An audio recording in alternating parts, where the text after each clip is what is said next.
donne la parole et la présidence à notre ami, l'ambassadeur Jean-Jacques Douce. So I give the floor, I don't speak anymore, and not the floor, or the duty to chair our session to Ambassador Jean-Jacques Douce. Thanks a lot again for coming and pour accéder cette présidence. Merci. Thank you very much, Mr. President. We are facing several challenges. The first one is the challenge by itself. The meeting, after lunch meeting, is a challenge. And we try to make it the more possible lively. And I will ask all participants to be brief and lively in their presentation. The second challenge for me is to make an introduction in 0 minutes. So I will try to be brief myself, and I will do it in French. Peut-être je voudrais dire d'abord que, comme on va le voir cet après-midi au travers la présentation de 6 expériences, la culture est toujours présente dans les activités des universités de 3e âge, et que cet échange sur l'expérience permet à domaine culturel de parler à la fois de l'identité et du patrimoine, permet de parler de la culture comme culture vivante et de montrer comment les universités peuvent participer à cette culture vivante, et enfin à titre de groupe, à titre personnel, comment le développement culturel, quand on arrive en fin de parcours professionnel, peut être un élément de rénovation et de renaissance. Dans les discours que nous avons entendus, que j'entends souvent, on présente l'activité du 3e âge comme une façon de rester jeune. Je voudrais m'inscrire un petit peu contre cette affirmation, parce que je crois qu'être senior est une richesse, et particulièrement dans le domaine culturel. Je crois que les challenges qu'ont affrontés justement les seniors, c'est peut-être d'apporter ce que les jeunes n'ont pas en matière de connaissance des identités et de la maturité, dans un monde où justement il y a beaucoup de revendications identitaires.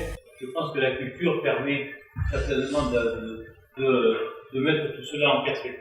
De la même manière, deuxième challenge, nous sommes dans un monde qui évolue profondément. C'est une banalité de le dire. Quand on voit que nombre de nos activités sont dominées par les décisions d'algorithmes, où l'humain est de plus en plus absent, où on voit la domination excessive des réseaux sociaux et de la communication sur les questions de fond. On le voit aussi que beaucoup de nos activités l'emportent par les logiques commerciales. Eh bien, les universités du 3e âge peuvent apporter une pierre au bien commun. Et donc, pour conclure cette brève introduction, je voudrais inviter à ce que dans le temps qui nous restera après les présentations, nous puissions réfléchir un petit peu à ce que les universités permettent de faire en matière de liens intergénérationnels et en matière de liens interculturels. Et en somme, quel est le challenge pour l'Association internationale des universités du 3e âge de donner une impulsion globale sur cette thématique pour l'ensemble des universités du 3e âge.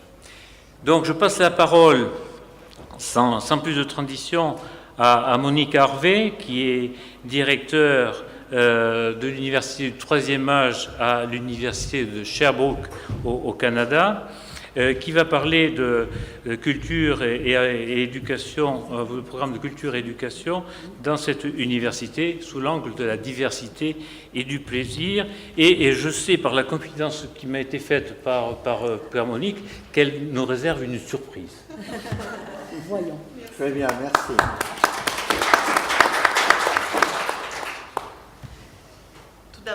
je remercie l'AIUTA ici au Liban de m'avoir invité pour venir prononcer cette conférence pour l'Association internationale des universités du troisième âge. Je me sens vraiment privilégiée d'être ici à Byblos, entourée de plusieurs pays, de personnes représentantes et ayant la même mission, la mission éducative chez les personnes aînées, pour les personnes de 50 ans et plus. Donc, pour me préparer pour cette conférence, je me demandais, en fait, la culture. On entend qu'est-ce que c'est la culture, quelle est la définition de la culture et tout. Qu'est-ce que ça comprend? Et ma question, c'était l'Université du troisième âge, les activités de formation pour les personnes de 50 ans et plus, où elles se situent par rapport à la culture. Donc, c'était vraiment ma principale interrogation. Alors, oui, j'ai regardé un peu sur le net, Wikipédia, ça disait que ça englobait les arts, les lettres, les sciences, le mode de vie, les lois, les systèmes de valeurs, les traditions, les croyances. Et c'est un réservoir commun et qui évolue dans le temps. Et aussi l'importance des échanges. Par les échanges, il se constitue en de multiples manières distinctes d'être, de penser, d'agir, de communiquer en société. Donc, bref, je ne vous lirai pas toutes les définitions de la culture, mais ce qu'on comprend aussi, c'est que la culture comprend aussi l'ensemble des connaissances. Donc, l'UTA, je crois que l'acquisition des connaissances, c'est, en tout cas chez nous, à Sherbrooke, c'était la principale motivation à apprendre, à suivre des cours à l'UTA, c'était d'abord l'acquisition de connaissances. Donc, et l'UNESCO aussi a sa définition. Québec, c'est une province au Canada, à l'est du Canada. Il y a une étude en 2014 que je vous invite à aller consulter sur le web, elle est disponible. En fait, dans ma recherche, à savoir qu'est-ce que ça englobe au Québec, la culture. On parle d'écoute de la télévision, on parle de la radio, la musique, le cinéma, les lieux culturels, par exemple les musées. Les arts de la scène, la danse, Internet est inclus aussi dans la culture, les pratiques culturelles, des pratiques en amateur ou engagées, et l'achat d'œuvres d'art. Donc ça, c'était entre autres, qu'est-ce qu'ils ont étudié comme activité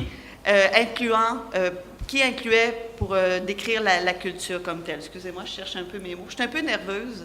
Et peut-être pour un peu se déstresser, il n'y a rien de mieux que la pratique.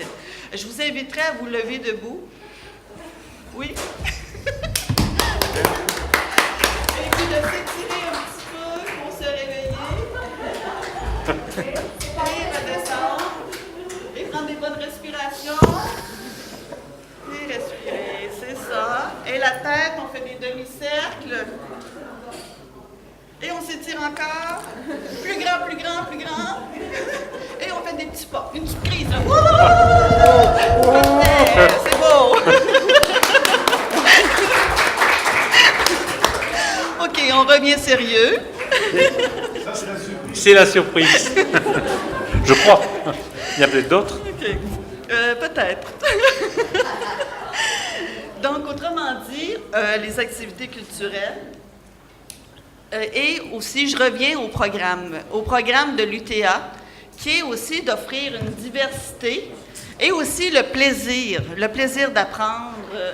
Et à l'Université de Sherbrooke, on s'intéresse depuis 1976.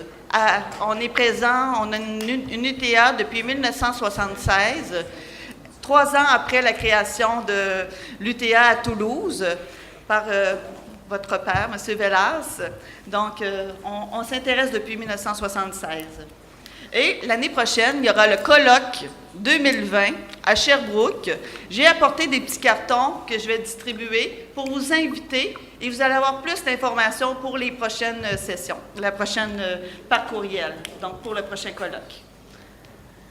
La mission éducative de l'UTA de Sherbrooke, c'est de répondre aux besoins de formation des personnes de 50 ans et plus qui désirent accroître leurs connaissances et s'offrir le plaisir d'apprendre près de chez elles. La proximité est importante, et ce, tout au long de notre vie. C'est-à-dire que l'UTA de l'Université de Sherbrooke est présente dans 11 régions. Elle n'est pas seulement sur un campus universitaire, elle est dans la communauté, donc elle est dans 48 milieux différents. Oui, comme chez vous. Oh, mon logo s'est déplacé. OK. Nos principes, c'est d'être complémentaires avec les autres institutions. On ne veut pas dédoubler.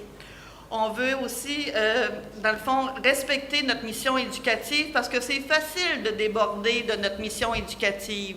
Il y a tellement de bonnes causes sociales, l'engagement, l'aide au niveau des organismes communautaires qui ont besoin. Donc, on essaie d'être complémentaires à ce qui existe déjà.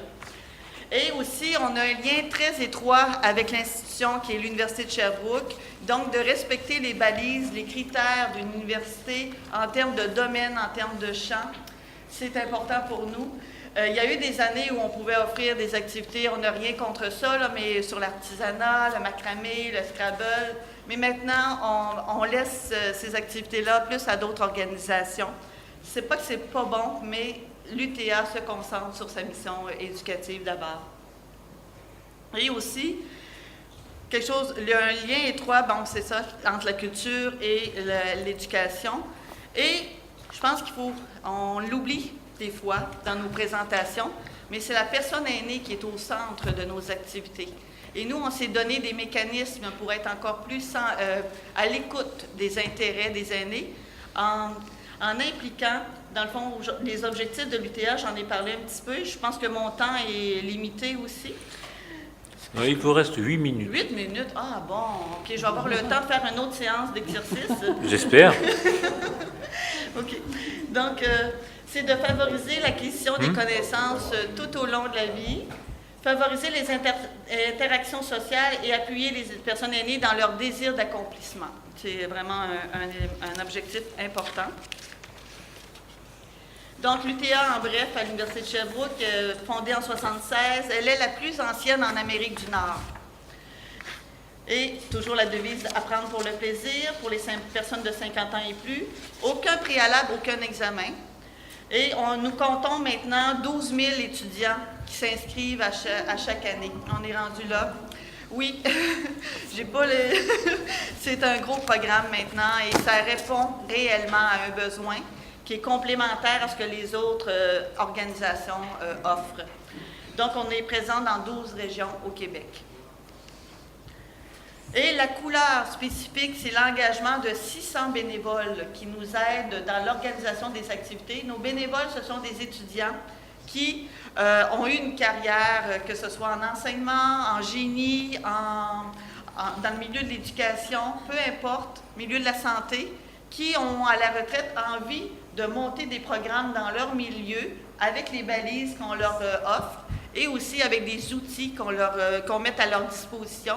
Et tout est géré à l'université comme tel. Donc, dans les milieux, ils s'occupent de la logistique, des inscriptions et ils sont le lien avec la direction de l'UTA.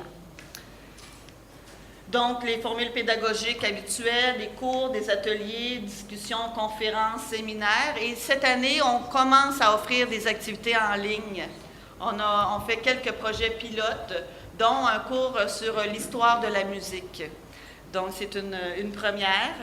Et on va l'évaluer et on va le présenter au colloque de 2020 à Sherbrooke, du 28 au 30 mai 2020 à Sherbrooke.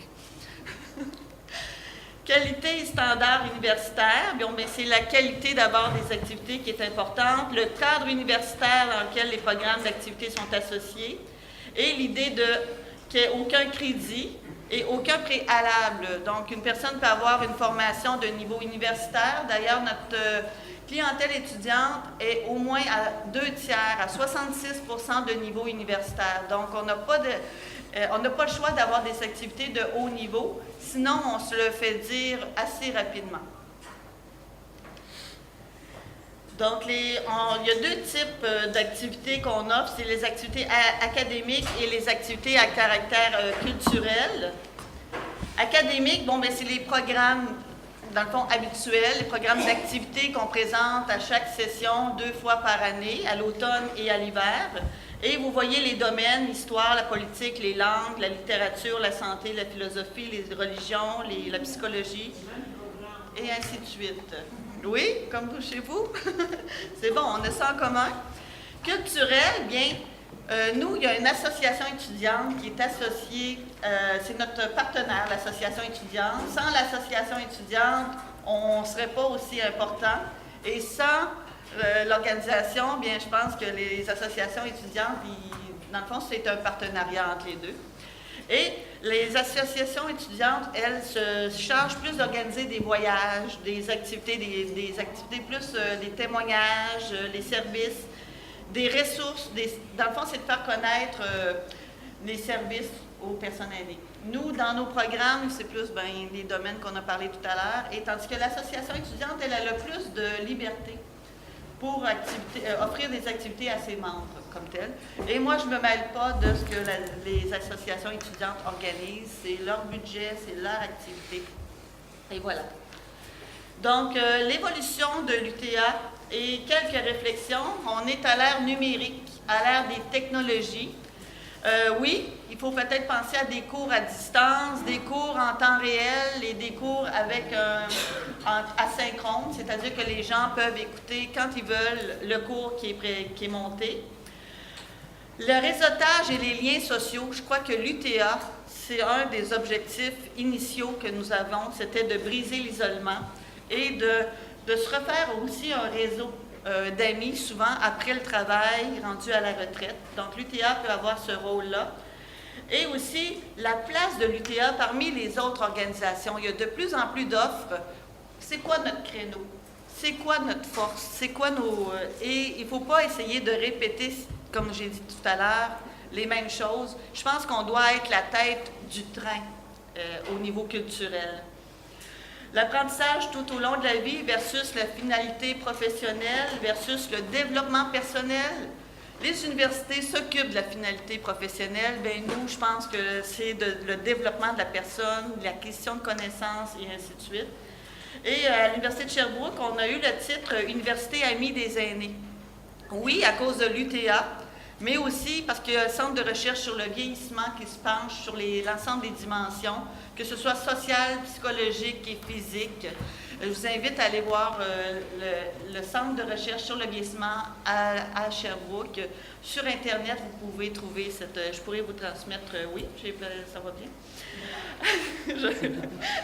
Et aussi, bien, c'est ça, la recherche et les UTA. Je pense qu'il faut garder un pied ou un lien avec la recherche. C'est ce qui nous permet d'évoluer. C'est pas juste, l'UTA, c'est pas seulement un bassin pour d'étudiants qui vont faire les cobayes pour les recherches, mais par contre, vous pouvez être les aînés peuvent être des bons acteurs de la recherche. Et aussi, je pense qu'il y a un bagage qu'on doit se servir pour que la recherche continue d'évoluer. Et donc, oui, j'ai mis le lien le centre sur le vieillissement. Donc, en gros, c'est ça ma présentation, messieurs, mesdames. C'est ça l'UTA, l'Université de Sherbrooke. Il y a la culture, le lien avec la culture, le lien aussi avec le milieu, la personne aînée au centre comme objet, ou comme c'est le plus important dans ces dimensions, et l'apprentissage tout au long de la vie. Donc voilà, c'est ça notre créneau à Sherbrooke. Je vais distribuer tout à l'heure des petits cartons pour vous inviter à 2020, du 28 au 30 mai à Sherbrooke. Vous l'avez enregistré, 28 au 30 mai à Sherbrooke, oui. Voilà, mais merci. Merci beaucoup. Alors, est-ce que vous faites encore une petite séance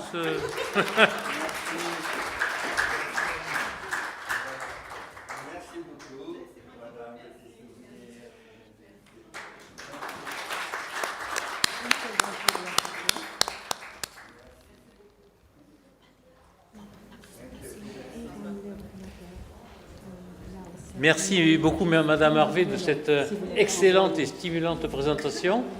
Nous allons passer à une présentation qui sera faite par Marianne Alesson Carbonel, qui est directrice de l'Université du troisième âge d'Alicante.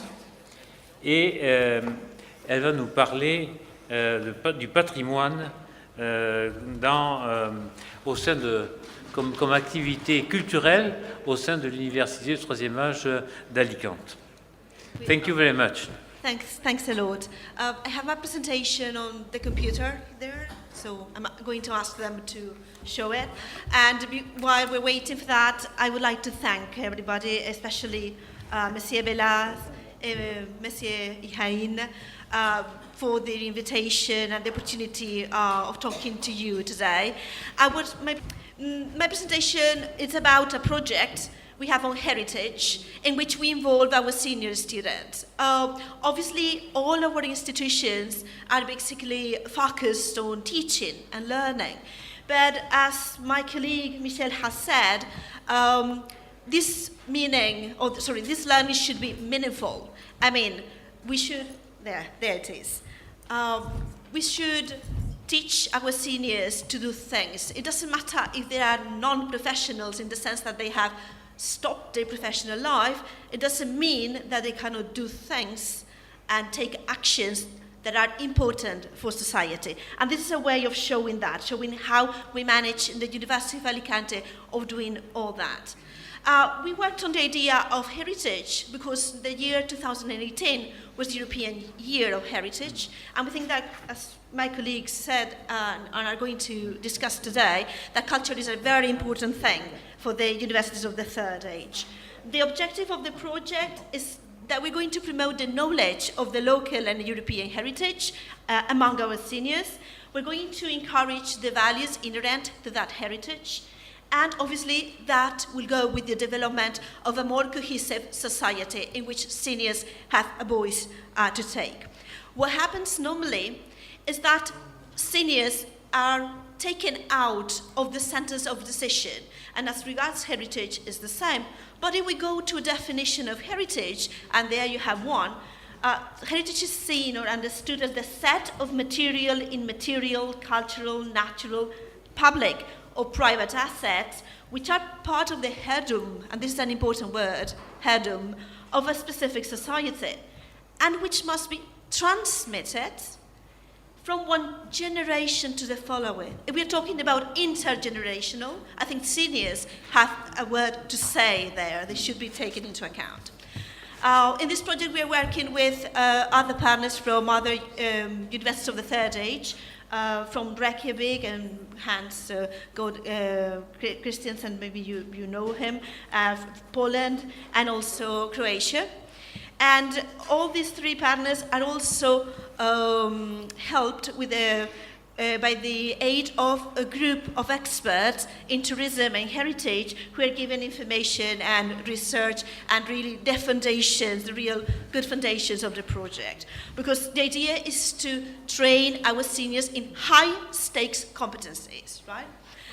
From what we have learned from previous projects, this is a list of the previous projects, there are three basic things, I think, in the teaching and learning of seniors, and most of you agreed on that because we have discussed that. First is that the University of Third Age, we provide with learning opportunities in order that our seniors learn new things, new competencies, acquire new skills. Also, we work for active aging because of the positive benefits it goes with the senior generation, obviously on the physical demands, on the health, and on the culture. And third, and very important, everything we do has to have a kind of conclusion and impact in society. So we shouldn't forget that part. We shouldn't stop in the teaching. We should be the facilitators for future actions. So really seniors have a voice to say. It's a way of empowering seniors doing things. So what is the objective really of the project? That we're going to train our seniors to become real and effective cultural operators. And it's a challenge, obviously. We want them to share and transmit what they have learned and discovered about heritage. And in a way, we're going to make them appreciate the diversity of the culture in the European society. For that, we have created a program that contains all those topics or courses. A course on heritage, on teaching methods, on ICT, on health and active life, because the routes that we're going to create have to do with physical activity. Also on heritage interpretation. It's not only the concept of heritage, but how we communicate this heritage. And finally, foreign languages, because we are in an international context. This is the chronogram of the project. We have covered the first two phases. There was the research, and then the training. So our seniors are already trained. And what they are going to do is to design and create their own routes, putting in an extra thing that is their own knowledge and their own experience, because during their life, they know a lot about heritage, especially the heritage that is disappearing, because nobody pays attention on that, and the heritage they know. So they really can make a good addition to our knowledge of heritage in the European area. Then we will go on a phase of piloting, and finally dissemination. And the seniors could be involved in everything, right? That's the point. Because otherwise they won't become these operators, these cultural operators that we want. What are the expected results? Many. Right. Obviously the first is a tangible result. The first tangible results would be a list of different routes based on the local heritage of their area of residence that will be shared with the other European countries. But then, most important, I think, are the intangible results. From the point of view of the personal thing, they were going to gain richness on cultural and intercultural knowledge. They are going to learn new skills, they are going to be capable of doing new things, and with those knowledge, they're going to become very active. They're going to participate more in society. And then we are going also to break this isolation that sometimes is a danger, right, in senior age. From the social perspective, of course, seniors are going to have more visibility because they are going to create things that are useful for society. They're going to contribute effectively to the social context, and they're going to be empowered because they will see that what they do and what they learn is meaningful. And obviously we are fostering this social cohesion because what they learn about heritage, what they create about heritage, could be transmitted to other generations. From the cultural perspective, it's obvious, but we're going to establish links between European countries. We're going to foster mutual understanding. We're going to disseminate European heritage. We're going to help to preserve heritage. Why? Because if you know heritage, then you are going to care about heritage. I think it's a very important fact. And the idea is also to transfer good practices. This is what I'm doing today, trying to show you what we are doing. And finally, very important, educational. Our seniors are a bit different from other students because they know things. I mean, they don't come to our classes with no knowledge at all. But they need to be more participatory. So what we have, one of the focus of the project is also to work on new methodologies for seniors. For example, participatory methodologies. They use ICT. For example, here you have virtual reality. We're working with that and as a tool for heritage. And there you can see the visor and the lenses they use for that. We use a task-based approach as well. And with all this knowledge of new methodologies, we're going to create a methodological guide, that's going to help other people that are interested in implementing programs like this. So this is my summary. What are the real, the good results of our project? I think it's a project that is going to help to empower senior students, that we're going to create with those kind of programs a meaningful long life learning, that heritage and culture could be this linkage of union between different generations, and I think this is also something we have to work on as universities of the third age. And at the end, what we're going to achieve is a better social cohesion. So just to finish, I would like to share with you this photograph of my students, saying that they are very good students. They need to do those things, and we need to be their facilitators. I think our mission is not only the teaching and the learning, but also this facilitating mode in which we are going to enable them to do real effective and wonderful things for society. So I would like to leave you with this last message. Thank you very much. Thank you very much for this presentation.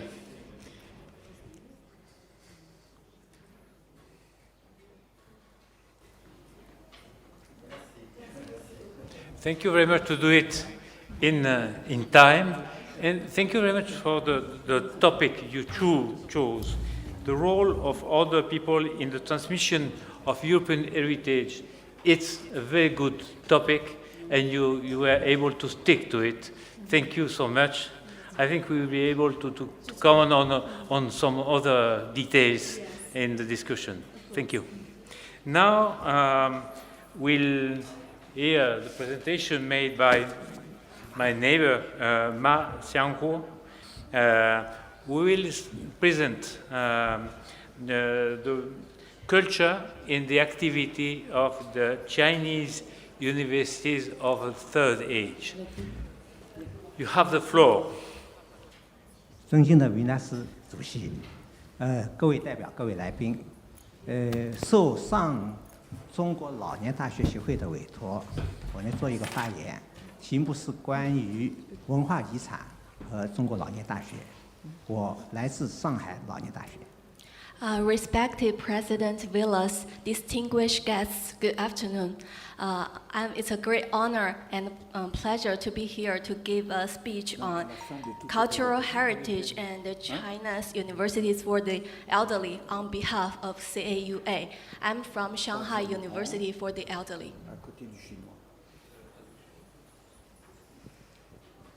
中国有很长的历史，大概5000年以前，中国已经可以使用铜的冶炼技术。大约3000年以前，中国已经掌握了铁的冶炼技术，同时丝绸和陶器的使用也当时也很普遍。China has a history of 5,000 years, which is one of the earliest countries in the world with developed civilization. It is recorded that Chinese people knew the technology of smelting copper about 5,000 years ago and started to use iron tools more than 3,000 years ago. Besides, ceramics and silk production was also highly developed then.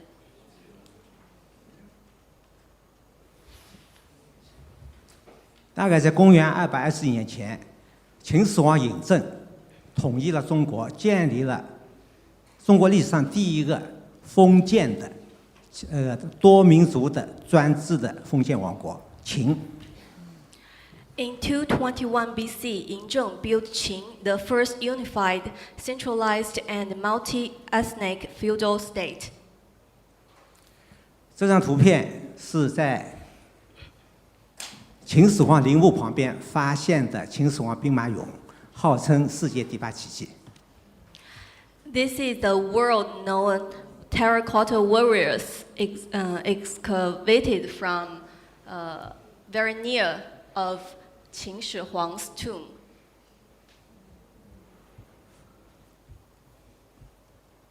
大概在公元206年以前，在汉代，中国开辟了从长安通过新疆和中亚达到地中海东岸的商贸之路，就我们所谓称之为丝绸之路。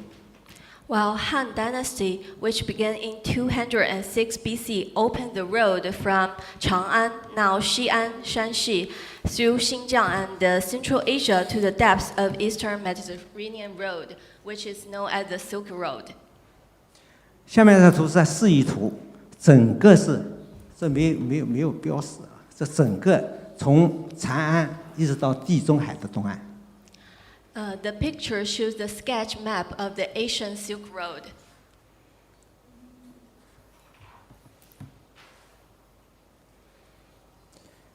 在这漫长的历史当中，中华民族铸造了灿烂的文明，而作为这些历史文明的一部分，就是我们现在所谓的称为历史文化遗产。During the long past 5,000 years, Chinese people, including many ethnic minorities, have made a brilliant history of civilization, and the worldwide known cultural heritage that we have today is a part of the brilliant history.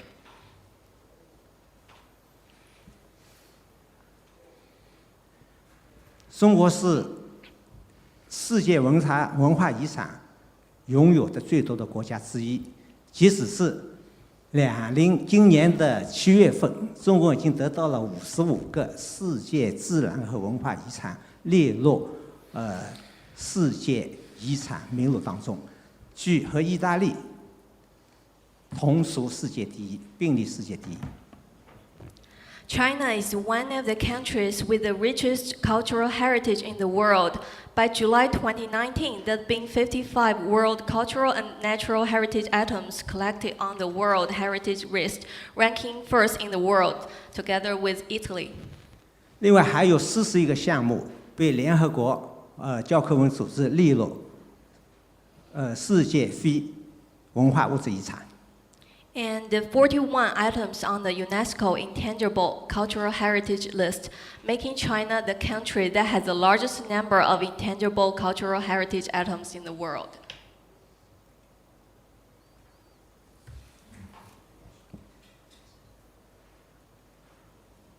我举3个例子。第一个，大家知道京戏，京戏是中国的国粹，京戏在2010年被列入非物质文化遗产。I'd like to give 3 examples. The first one is about Peking Opera. Peking Opera is one of the most popular operas in China and is regarded as the quintessence of China. In 2010, Peking Opera was collected on the World Intangible Cultural Heritage Representative List. 在中国的老年大学，几乎所有的学校都开设京剧课程，特别是在北方地区，几乎每个老年学员都会哼上几句。In China, almost every U3A offers courses related to Peking Opera, especially in the northern part of China.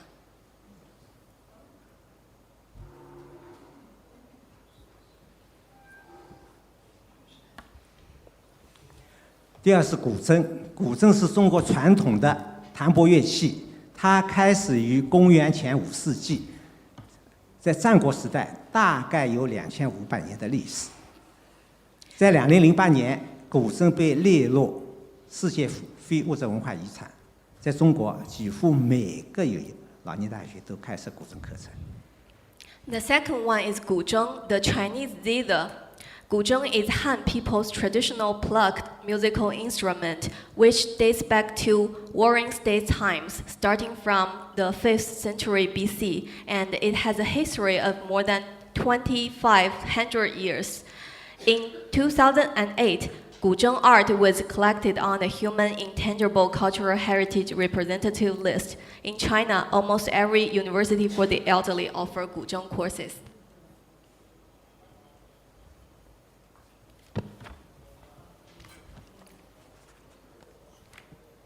书法是汉字的书写艺术。书法到目前为止，从甲骨文开始，大概有2000多年历史了。在2009年，书法被列入世界非物质文化遗产。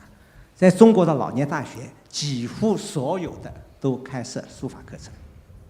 Calligraphy is the art of writing Chinese characters. It has gone through over 2,000 years of inheritance and development, starting from the oracle till now. In 2009, the calligraphy art was collected on the Human Intangible Cultural Heritage Representative List, and almost every U3A in China offers calligraphy courses.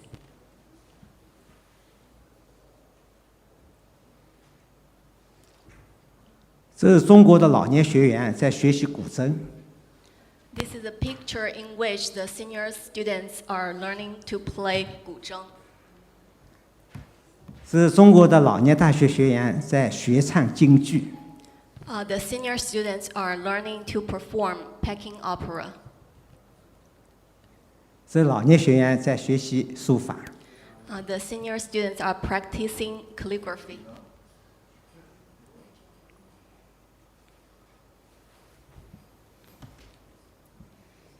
大家知道，课程是老年大学教学工作的重要组成环节。You know, courses are an important part of the universities for the elderly. 中国老年大学协会曾经组织过一次调查，调查了59个学校，发现有4类课程是最受老年学员欢迎的。CAUA once conducted a survey of the students' course choices at 59 universities for the elderly. They analyzed the data and found that among all the courses, there are 4 categories of courses are most popular. 这4类课程包括中国山水画和书法，然后舞蹈、中西保健、声乐，所有这些课程绝大部分都和中国的非物质文化遗产有关，而选择这几些课程的人总的达到51.5%。They including calligraphy, dancing, Chinese and Western medicine, healthcare, and vocal music. Students choosing the 4 category of courses take up 51.5%.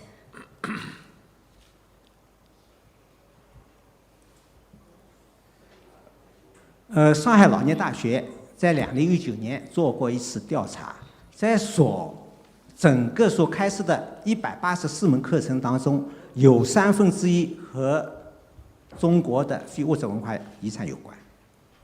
We also carried out a survey of all the 184 courses offered for senior students in 2019 at Shanghai U3A. Up to 1/3 of the courses are relevant to Chinese intangible cultural heritage. 比方讲，中国山水画、花鸟画、书法、中西医保健、《黄帝内经》选读、周易介绍、京剧、茶文化、古筝、琵琶、二胡、笛子。There are a couple of examples on the screen. You may take a look at it.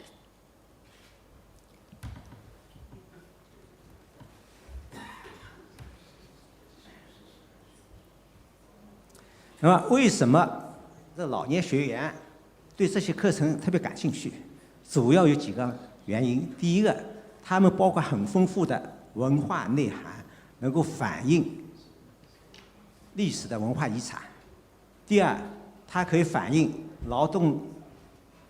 古代劳动人民的聪明和才智和他勤劳勇敢的精神。第三，它具有丰富的美学元素，可以增加审美能力和审美的标准，最后可以丰富他们的精神生活。Why do senior students love these courses so much? Students said the courses contain rich cultural connotation and reflect the content of the outstanding historical tradition, and some of them reflect the wisdom and hardworking spirit of Chinese people.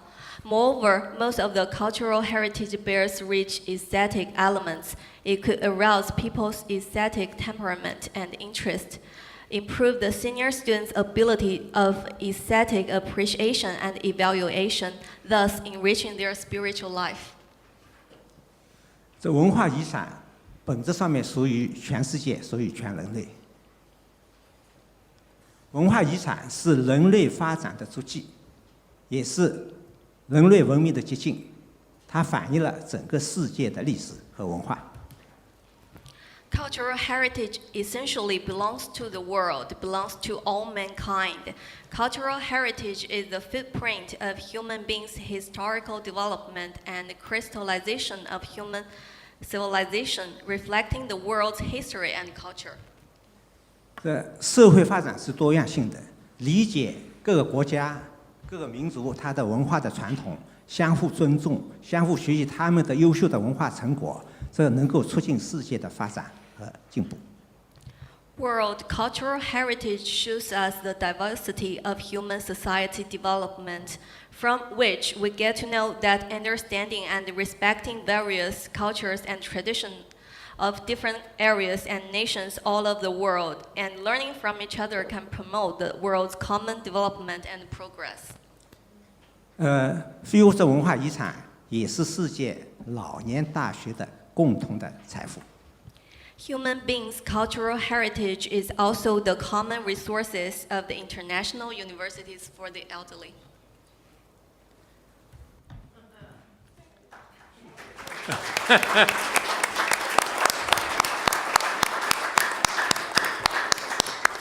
那谢谢。不好意思，再占用大家2分钟时间。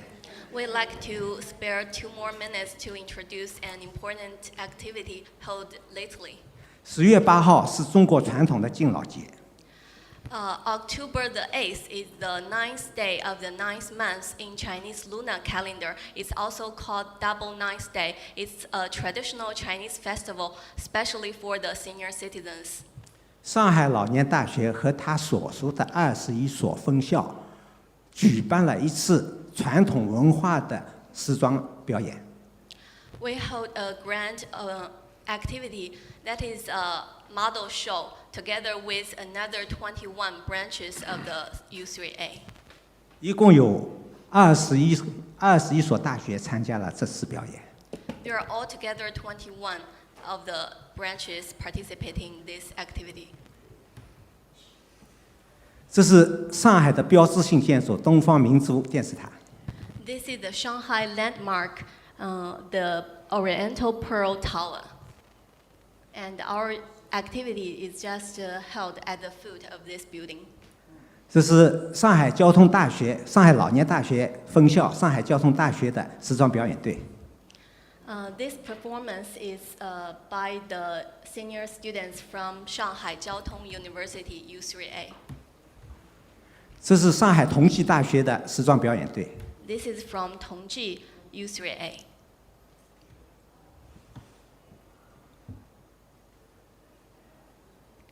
这是东华大学清朝清代的时装表演。 This is from Donghua University U3A, and this costume is very traditional Chinese costume of Qing Dynasty. 这是浦东老年大学的时装表演队。 This is the U3A of Pudong District. 这是东华大学的时装表演队。 This is also from Donghua University U3A. I will go quickly.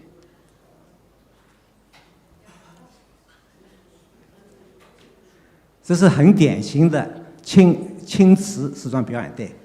This is very typical of China because the dress is just like the blue and white porcelain in China. 这是另外一支时装表演队。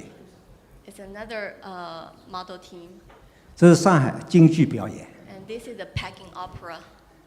最有意思是这张图，这最小的学生只有5岁。 This is the most interesting one because the youngest student is only 5 years old. 也就是我们的文化传承、传统的东西，从我们老年人当中到下面第3代都会传承下去。 Not only senior citizens, but also young kids love. 谢谢大家。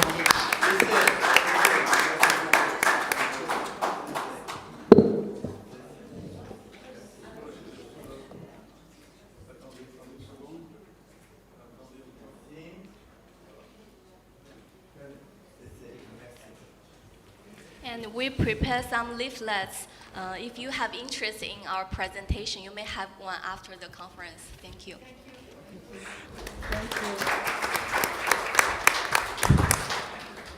Thank you very much for this very interesting presentation.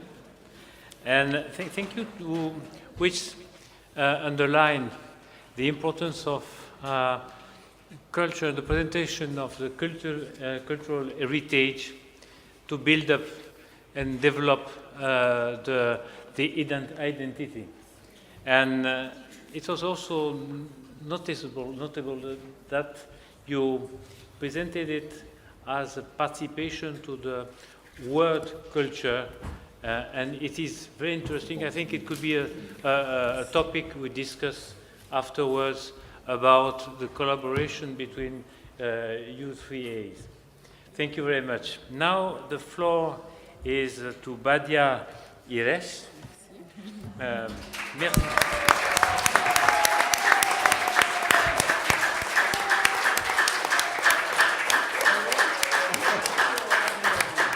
Là, ces applaudissements auxquels je m'associe montrent que vous êtes relativement connu ici. Relativement connu et vous allez nous parler donc des préférences culturelles de la population des universités de 3e âge au Liban. Merci beaucoup. Merci beaucoup. I guess, AIUTA Lebanon, you have to start preparing yourself for the professional dance we're going to start doing. Okay.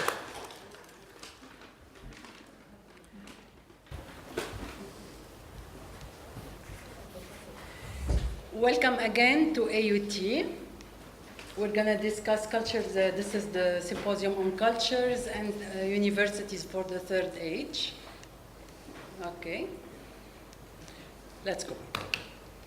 Living in a country where the seniors are a regular entity in the community, I have to say U3A Lebanon at AUT was a huge success. When we started in March 2017, we were happy to see this specific auditorium filled with people that joined simply to attend the inauguration and learn more about AUT U3A. It was a new idea in the country. At the end, as you see in the pictures, okay, the registration desks were full with attendees interested in the program, but they were hesitant whether they will come back to university or not. I'm going to discuss some figures. 122 is the number of presentations, okay, is the number of presentations with professionals in their field that volunteered to offer their knowledge and experience in nutrition, audiovisual arts, human rights, politics, media, personal financing and investment, communication skills, etiquette, health and wellness art, theater, dance, natural resources, meditation, technology, social media, therapy, history, calligraphy, child and adult psychology, law, women's rights, national identity. I guess you guys forgot what you've taken already. Family law, marriage of minors, physical education, acting, role of grandparents in grandchildren's life, history and culture of different countries, peace education, leadership, conflict resolution, photography, script writing, bees life, Christians in the Arab world Renaissance, dental health, environmental issues, medical concerns, vocalese, international organizations, hygiene. They even cooked and they worked on Arabic literature, Alzheimer, presentations on current crises such the power plants in residential areas, that is a big crisis in Lebanon, and many more. As you see, too many pictures, we have much more. 24 is the number of field trips since 2017 that we covered. The field trips covered different touristic, religious, historical, informative, and fun activities. What AUT, UTA, Lebanon students like, those are the trips. They cover different areas, churches, mosques, restaurants, of course, everywhere, touristic areas, the wineries, many other places. When we look at the picture, we remember what we've done. What AUT U3A Lebanon students like? Actually, the senior students at AUT U3A are a group of very enthusiastic members. They're eager to learn and know more. Overall, a group of 40 students are constantly attending. They're very committed. Okay, and others join occasionally depending on their time and interest. AUT U3A as well excelled in serving the community. They love to give and do lots of service learning. They do that year-round by supporting families in need. Their favorite format of learning is independent presentations, and I will let you know why. Sometimes given in the morning period and sometimes in the evening. What stood in the way of long-term sessions and why they were not successful at AUT? We tried many attempts to give many sessions of English, languages, art, technology. They were not successful. We're going to explain why. We believe that there are few reasons related to our local culture. First, we have more women registered in the program than men. I don't know how it is in other countries, but it's everywhere. Yes. Okay. And women's presence is still crucial in our homes, hence their preference for independent presentation and lectures. It's part of our culture. So we have that. The involvement of the grandparents is very important in their family's daily routine, as they play a supportive role for their kids. So therefore, they have to stay with their kids, they're busy with them, and this plays in favor of independent lectures. Pension money is offered in few sectors only. Okay? This is something that is, therefore, the cost of long-term sessions is not part of any family budget. So this as well stands in the way. The total absence of support from the state and municipalities for senior education it means that they cannot pay for long-term sessions. AUT U3A charges individually the amount of $50 per year, which is a minor thing, and therefore single sessions are in favor again. And then you have the seasonal events that is typical in Lebanon, such as the sisterhood sororities, al-akhawiyat, olive season, okay, where they all have to disappear for the olive season, or first communion, or different activities in the family. Such seasonal events, they require their presence with their families, and therefore they're absent from UTA, from AIUTA, Lebanon. What do we have on the agenda on the future? What are our plans? We're going to plan a trip abroad as a group, exchange with the U3A in Europe or Asia. We'll see how to plan that soon. We're going to have other attempts for long-term sessions in language, art, law, social media, and technology. We're going to keep on trying. Hopefully at one point they'll get encouraged to start. Spreading the AUT U3A program to neighboring municipalities. We're going to do that because we believe that now after the third year, we started hearing much more from different people from the neighboring communities asking about the program. And here's a program that I would like to seek with you guys, with all the universities. We would like to meet online, live sessions, with U3A members from different groups, okay, for cultural and current issues. We will plan that. I can write a draft of the proposal with your help, with your approval, Professor Velas. We can do that. It will be, I think, very interesting to exchange culture from their own countries, okay? And again, we're gonna try to establish a special rate for the seniors with municipal councils that are interested in senior citizen education, and of course the ministries. We wish us luck. Okay? And definitely we're going to add things about the archaeology, as already we heard about it yesterday, so we'll keep you posted every month. If there are any professors here of U3A, Lebanon, I'd like to thank you. Professor François Velas, thank you for spreading such a program worldwide. Mrs. Ghada Hnain, AUT President, she's not here. I would like to thank her on my behalf, on behalf of the whole group, for opening the doors of AUT to become a hub of education, not only for students, but for all community members. And of course, President of AUT U3A Lebanon, VP of External Relations at AUT, Mr. Marcel. Thank you for bringing U3A International to us. And before the final thank you, I just want to salute AUT members, the AIUTA, for breaking that barrier and joining university, because that was really something for them.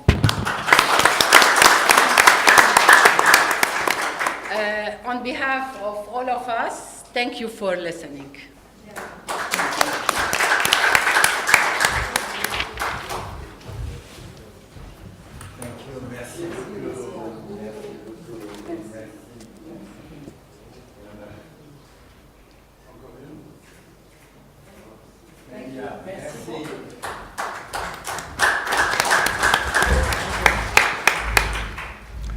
Shukran Jadilan.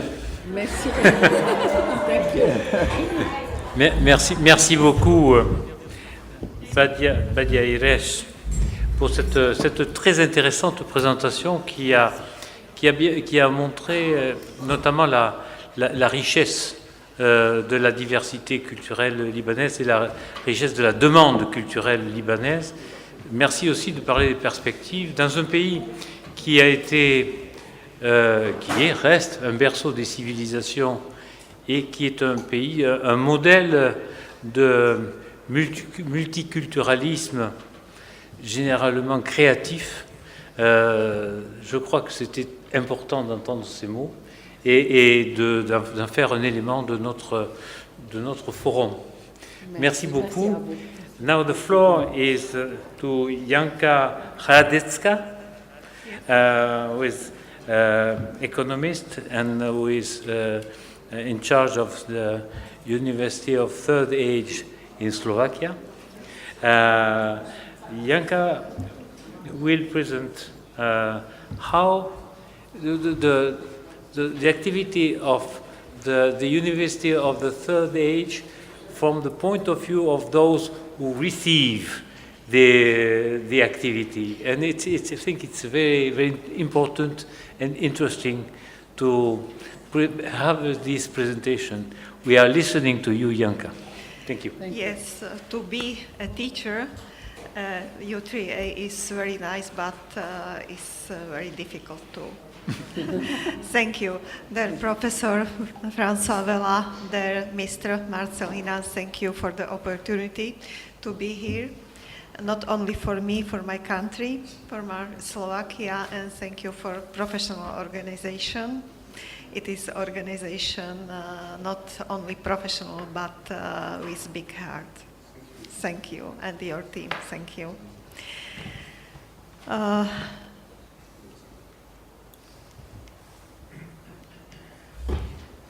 Please, this is my university. It is a big area in the capital, Bratislava, the capital of Slovakia, with our faculties, with our modern ceremony hall. Our university is third oldest university in Slovakia, and I must say that is ranked as #1 university with the quality of study programs in economics, business, international relations, tourism, and management, and many other study programs.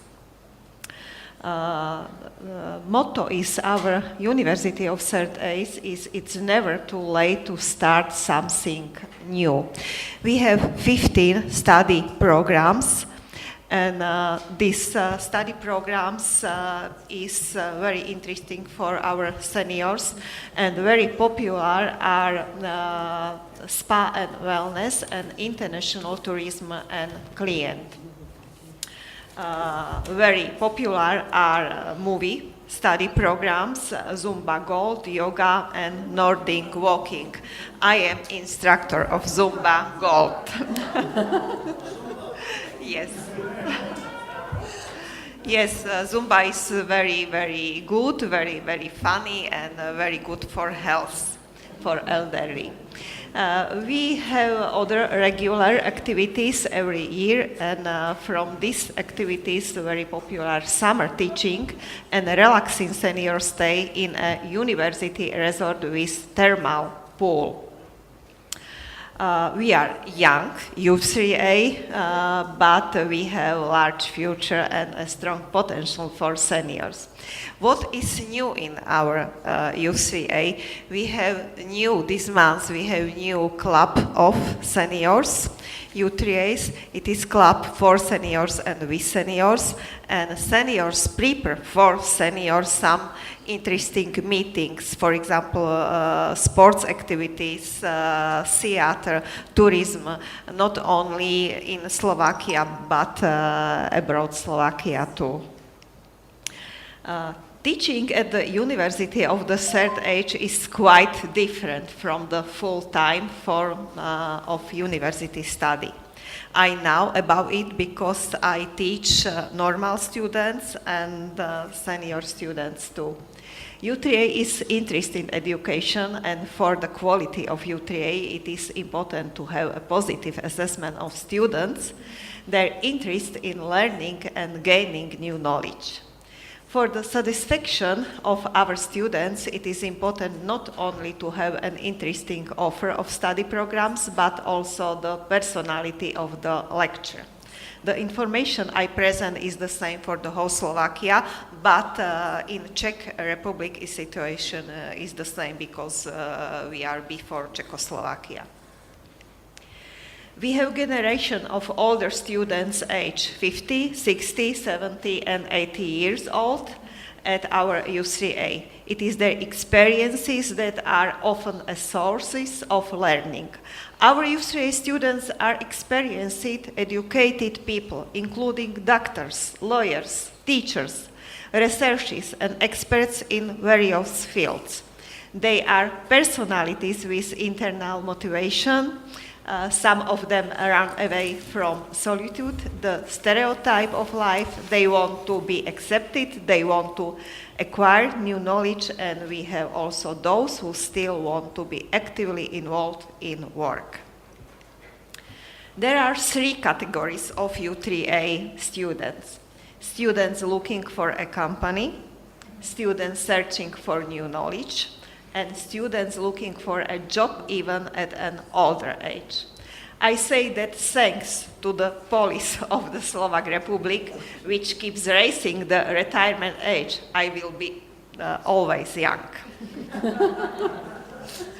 The number of younger teachers, the number of younger lecturers is increasing at our U3A, and this has forced us to think, to do a research and create special guidelines for U3A teachers. Why?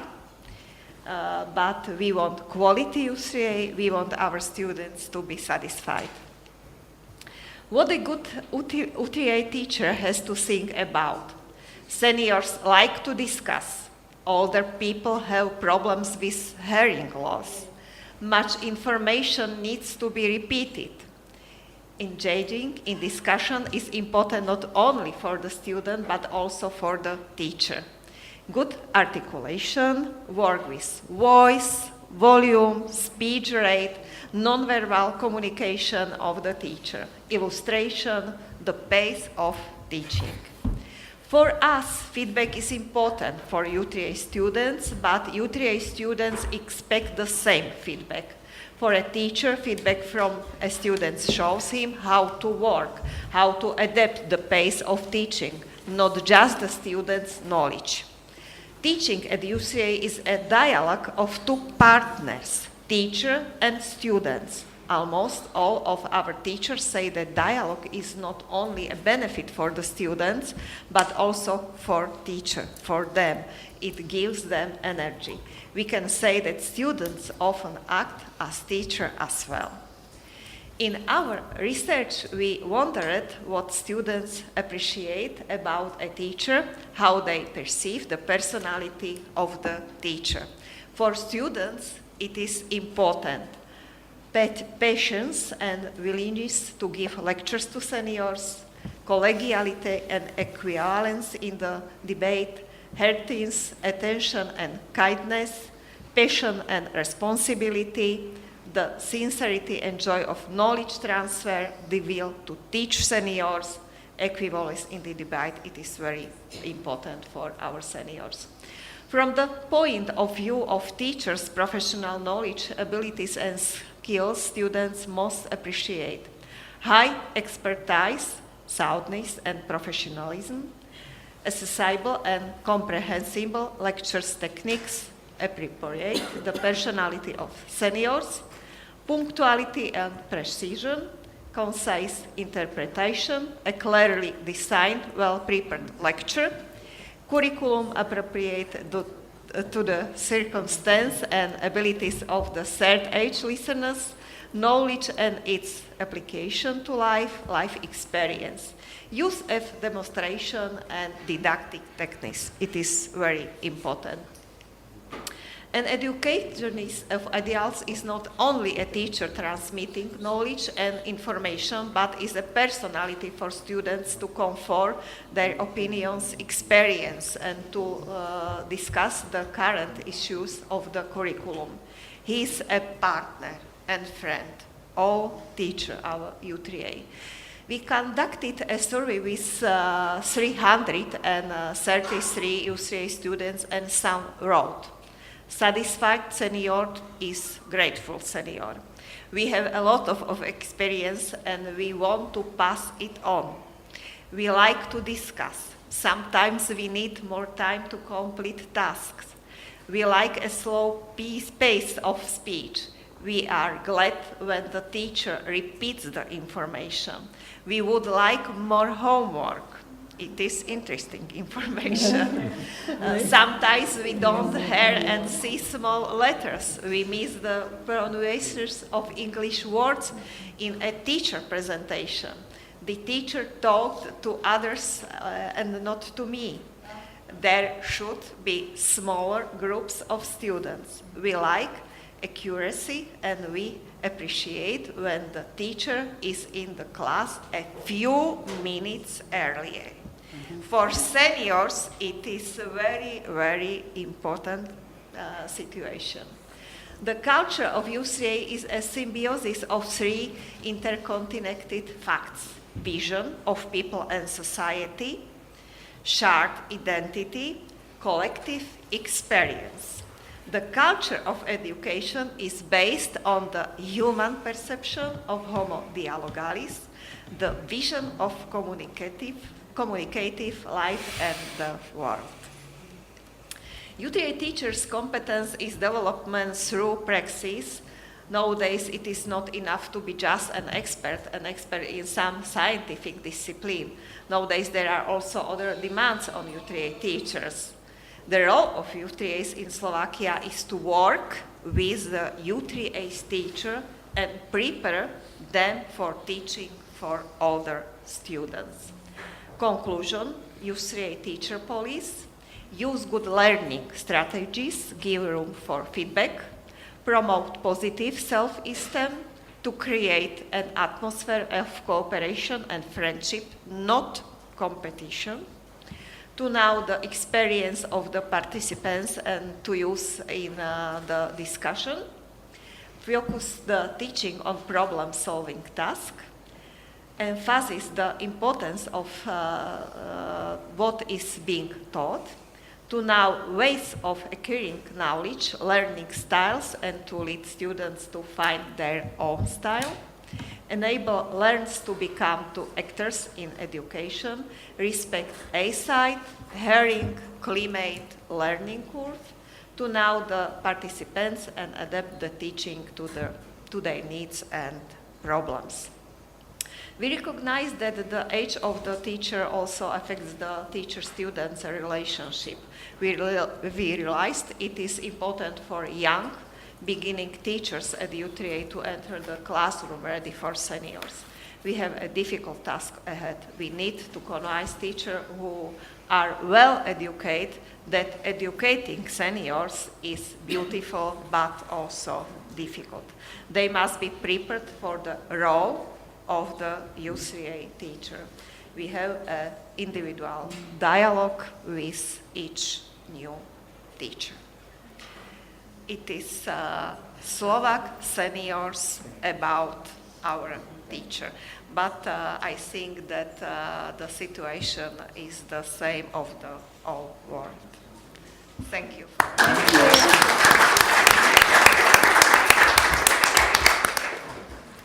Thank you very much.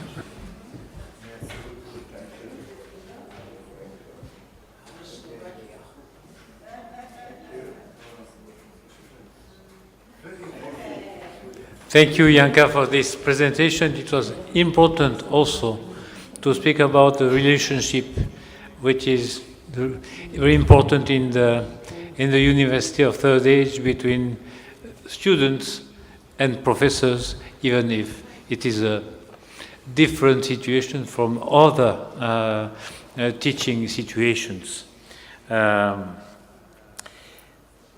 I think first of all, I would like to thank and to give my felicitations to all the speakers, because it's 3:15 and we remain perfectly on time. But there is another element in the program which is not in a written program. I will call to the floor our friend Olga Suvanova from the delegation of Russia.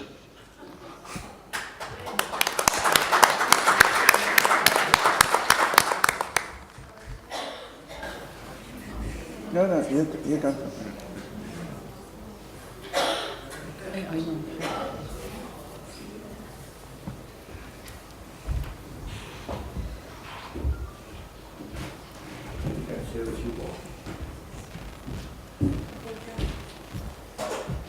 Thank you very much, dear colleagues. I'm very proud to be here.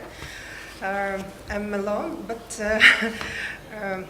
I can't say it's a delegation, but I'm honored to be a delegate from Russian Federation. I work with Professor Velar on developing senior tourism, also University of Third Age. It's a very strong movement in Russia. We have several hundred universities, different types. Yesterday and also today we have in Moscow a big conference dedicated to senior developing movement, about services for seniors, about education for seniors. And of course we have a state-funded program on developing senior education, especially lifelong learning programs for preparing new skills for seniors, new skills. I live and work with Russia. I have a very big experience working for 15 years in Russian university, financial university of the government of the Russian Federation. And I can say that we have the same problem in educating seniors.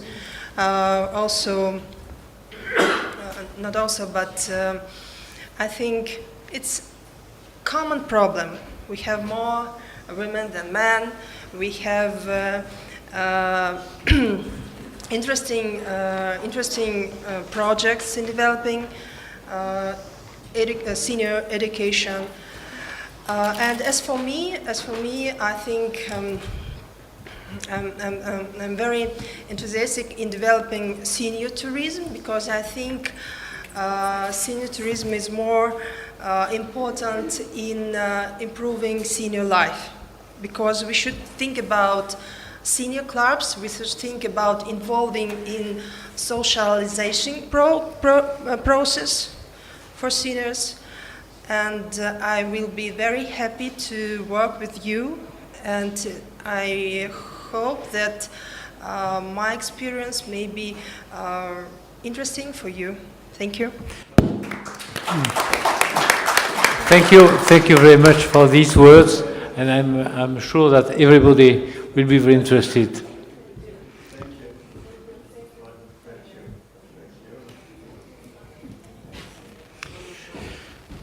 Well, after the congratulations for remaining in the time limits of our meeting, will come the time for answers and questions, or questions and answers, better. I just received a note from my neighbor, Badia Iresh, who is saying that if we want it, we can have some coffee and tea, which will be served up at 15:45 after questions answer. Or 15:30.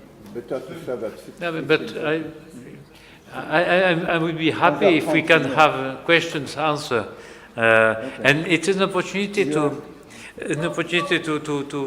pay tribute to the quality of the organization by, in particular, Badia and all the University of Third Age here in the AUT. Now, Maria, you have a question? No, I like the idea, Badia. I love your idea of the video conference, exchanging ideas. We do that in the international committees by using Teams, that is Office. Yes. And you can upload documents, videos, share your screen, so I can present you something and you can see all the team. And it saves a lot of words Yes. and emails. I know. But in principle, I think it would be very extremely interesting for all of us to share that sort of in real time. Yeah, I think if we can, the idea is like if we can have a topic that we discuss among few universities, whoever is ready will prepare their team, and they will meet, let's say, within 3 weeks. They discuss a specific topic. We can even exchange the main questions with the two team leaders, okay, for them to exchange knowledge, culture, notes. I think this is so important for them. I've done it with young students, so I think it will be really interesting with adults because it's really important for them to travel to different countries from where they are. So whoever is ready, I am. We are. Yeah. So I'll discuss it with you and we see how to start it before Christmas. We need to, yes, we need to have the first session before. Well, it depends. Any university that is ready with their group of students, we can discuss, put a guideline, and then we share it with the others. Hopefully it will encourage everyone to participate. Yeah. It seems to me also a very interesting proposal because one of the papers of the international association is to put links between different universities and to have a common work and culture is a perfect area for that. Yes, I think we are going forward. Okay. So other questions? The answers will be very poor if we have no questions. They're rushing for coffee. But then I can put a question myself. About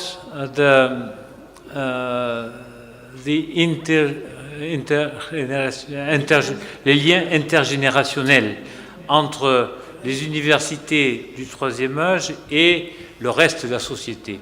Est-ce qu'il y a des idées que l'on pourrait faire avancer, de même que d'autres idées sur les relations inter-universités et internationales, étant donné que les défis sont également des défis transversaux qui ne se bornent pas ni à un pays ni à une université.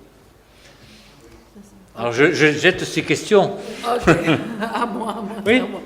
Ok, c'est en ce qui concerne l'idée qu'on vient de... Oui. Je pense que c'est très... Can I switch to English? Okay, I believe it is very important for people to exchange notes and cultures and ideas with the people from different countries. It's as we see, in terms of myself today, I heard people coming from different countries, and I have a lot of questions to each one. How they build the program, how they encourage students to participate, how they market it, etc. So that's why for me it is, I would like to know more about the teaching. How many students do you have in class, Yanka? How do you do with things? How do you train the teachers to work with adults? I would like to ask the China delegates about the language barrier. Do you expose your student to different countries, or it's just internally? I know your culture is very deep and it's very long, but I want to know how much, I would love all of us to know, how much do you expose your students to external cultures as well? We'll ask later. I have a lot of questions, but I think with the program that I'm recommending, it will be very good, because I know that our group, we have a lot to share, and it will be interesting for them to exchange information and knowledge with others. And yes. On my part, I tried to show you a project that we have that has an intergenerational link there. I think it's important that the universities, for example, like yours or mine, that we have younger students and older students to establish links between the generations. And I think, as you said, that heritage can help us to create those links because of the fact that heritage implies this transference of knowledge. But obviously, this is not done in isolation. We cannot expect that it's going to happen. We have to facilitate that process, and we have to push it a little. And there is where the challenge is, right? For example, another of the projects that we are working on is on the Mediterranean diet, right? And there, for example, there's a very important intergenerational link because the previous research that we are conducting shows that, for example, the Mediterranean diet, and this is something that links with the Lebanon, right, is only maintained by people that are more than 65. So what happens with the younger generations is part of the heritage, of our cultural heritage, but it's going to disappear if we don't do something there. Everybody, understands that this is very healthy, that it's, something to maintain, but the reality is that this heritage is disappearing. I think the role of seniors here is capital, right? Because those are the ones that link the past, the present, and the future. So looking for projects like the Silk Road or this Mediterranean diet or the heritage one, I think can help us to work on the, that kind of process. So I think those are the ideas that we should try to open up and cooperate on. Thank you so much.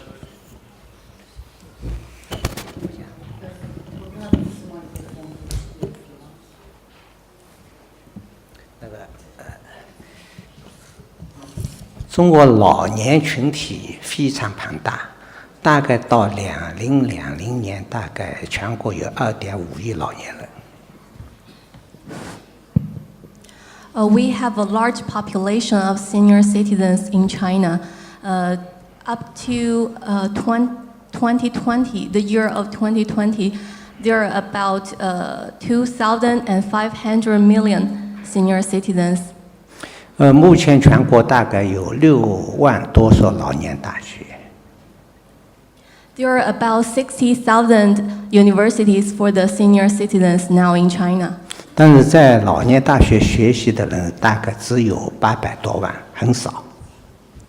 But only about 8 million senior students have the opportunities to study in the U3As. 所以你前面说的交换生这个情况，在中国目前还很少很少。本身上老年大学是一座难求。 So about the exchange program, currently it is not that common in China. Even the opportunity to study at the U3A in China, it is very difficult because senior citizens scramble to sign up for the courses at U3As. 比方讲，我所在的上海，老年教育是比较发达的地方。For example, my workplace, Shanghai University for the Elderly, it is in the metropolitan city, Shanghai. 上海目前老年人所占比例大概是36%。The number of senior citizens takes up about 36%. 总共500多万。About 5 million. 但是4亿级的老年大学能够容的人大概就4万左右。But the U3As at the municipal level can only hold about 40,000 senior students. 所以每年招生的时候都是挤破头的。So every year in the admissions seasons, senior students find it's difficult to sign up for the courses at U3A. 所以很少会出现交换生的情况。So currently we have no exchange programs. Yanka. Yes, my answer back there for you will be very quickly. We have not big study groups. Our philosophy idea is 25, maximum 30 students in one group. Different is only study programs for computers, PC, and for language English and Deutsch, where is only 10, maximum 12 students, because our philosophy is personal contacts, teacher with students. I teach in 2 study programs of our seniors, and it is for me, for all teachers, very important. But I think that my students is not only my student, but they are my friends. That's nice. Thank you. Thank you very much. Now it's 15:30. Do you have any more questions? I can make a question myself. Do you think it's coffee time?